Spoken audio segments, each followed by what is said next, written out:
Salazar's whooping hoedown away from both him and his twin brother, Dr. Heyman. And wasn't that a hoot?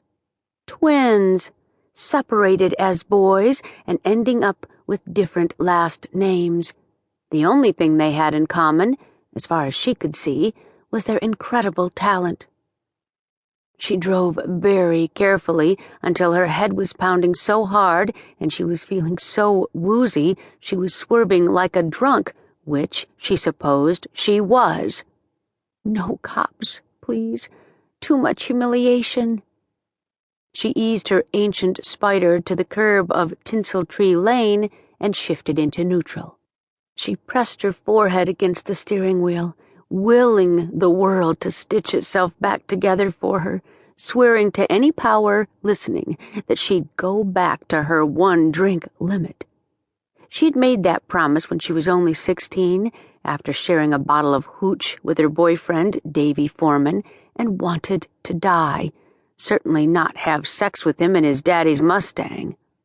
Tonight was the first time she had broken that promise in 9 years. What an idiot you are. You deserve freezing your butt off and having your head explode and the misery of hugging the toilet in the morning. She finally cracked an eye open to see the half-moon crystal clear overhead. It looked as cold and hard as the solid mountains of snow that blanketed everything around her.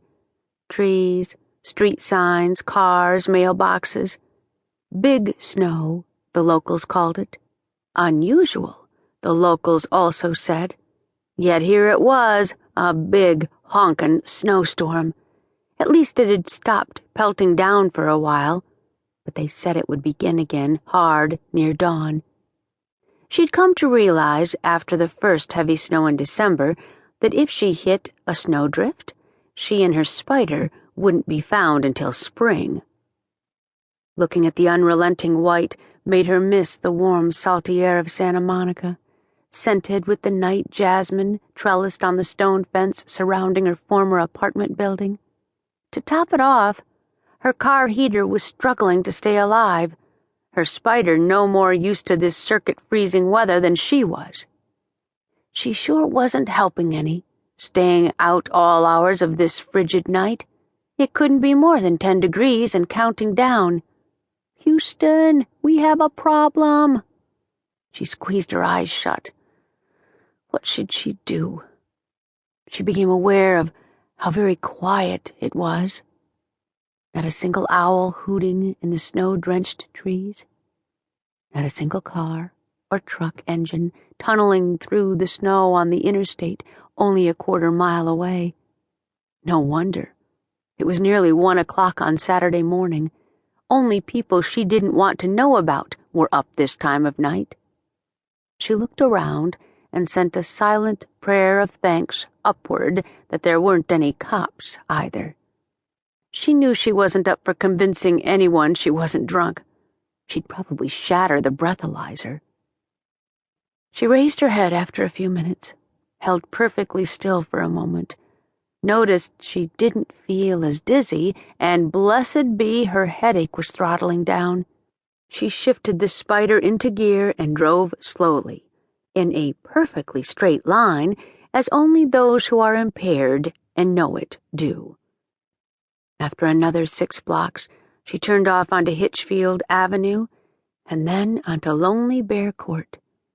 She saw her building up ahead on the right, a duplex with her 1-bedroom unit on the bottom and Henry Stolzen's on top. Built as a solid red brick back in the 20s, it had been split up in the late 90s by the heirs to the old lady who had lived there all her life.